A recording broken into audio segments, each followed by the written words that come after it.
So there are 4 reasons we understood why the behaviors happen in school and how they needs to be tackled. The second location where the behaviors can happen is any other place like home or therapy center or even in a mall or in a public place. During these behaviors, at every place, again the handling is common. Understand the reason why the child is showing the behavior and tackle accordingly.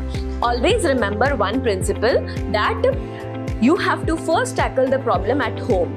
There will be hardly any kids जो घर पे कोई behaviors नहीं दिखाता है but सारे behaviors बाहर दिखाता है.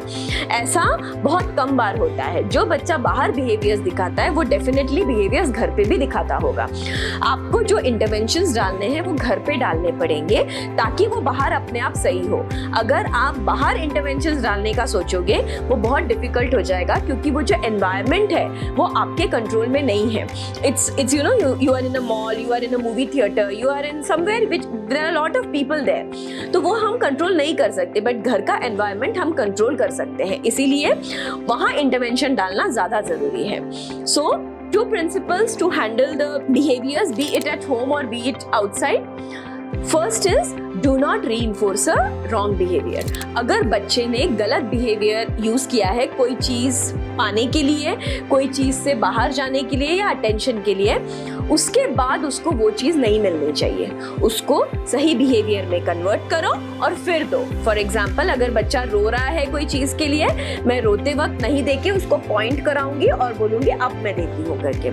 So रोने के बाद नहीं मिल रहा है, pointing के बाद आपको मिल जा रहा है. सिमिलरली अगर समझो बच्चा कहीं से बाहर निकलने के लिए रो रहा है, मैं बच्चे को बोलूँगी ओके आपको यहाँ नहीं रुकना है, नो प्रॉब्लम, मुझे बोलो मम्मा बाहर लेके चलो. अगर बच्चे ने मुझे बोल दिया बाहर लेके चलो, मैं इमीडिएटली उसको बाहर ले जाऊंगी लेकिन रोते वक्त उसको बाहर नहीं लेके जाऊंगी. तो बच्चा सीखता है कि रोते वक्त मुझे बाहर जाने नहीं मिलता है बट जब मैं अच्छे से मांगता हूँ तो मुझे जाने मिलता है. सो these are the ways you handle that you should not reinforce a wrong behavior. And the second important thing is no has to be a no. If you have told a no for something, it cannot become a yes after the child shows a behavior. मतलब अगर समझो मैंने बोला है कि बच्चा अभी हम बाहर नहीं जाएंगे और बच्चा रोने लग गया, बिहेवियर्स दिखाने लग गया, चिड़चिड़ करने लग गया और उस समय आपने बोला चलो चलो ठीक है हम बाहर चले जाते हैं. दैट मीन्स आपके नो की कोई वैल्यू नहीं है. अगर आपने नो बोल दिया है तो वो बिहेवियर के बाद यस नहीं होना चाहिए. अगर वो यस हो जाता है तो बच्चा सीखता है कि जब मैं बिहेवियर दिखाता हूँ वो चीज़ मान ली जाती है. सो मैं हमेशा बिहेवियर दिखाऊंगा ताकि मुझे मेरी चीज़ मान ली जाए.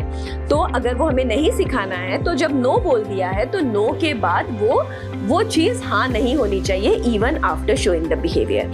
अगर आपको लग रहा है कि नो के बाद इसका बिहेवियर आने ही वाला है, पहले ही ऑल्टरनेट दे दो. सो फॉर एग्जाम्पल अगर उसको चॉकलेट चाहिए है और आपने नहीं बोला है, आपको पता है कि मैं नहीं बोलूँगी तो उसका बिहेवियर आ जाएगा, पहले ही चॉकलेट नहीं दे के उसको बोलो चॉकलेट नहीं लेकिन हम अभी डेट्स खा लेते हैं या हम अभी खजूर खा लेते हैं. सो दैट बच्चा पहले ही डाइवर्ट हो जाता है. बिहेवियर के बाद मत डाइवर्ट करिए, बिहेवियर के पहले ही डाइवर्ट कर लीजिए ताकि उसको समझेगा मैंने सुना मम्मी का इसलिए मुझे दूसरा आइटम खाने के लिए मिला.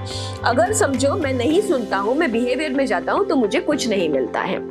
These are the 2 principles you should always remember and tackle the behaviors if they are at home or public environment. Always remember, always tackle the behavior first at home and then at public environment because it's very difficult to tackle in the environment which is not under your control. Thank you.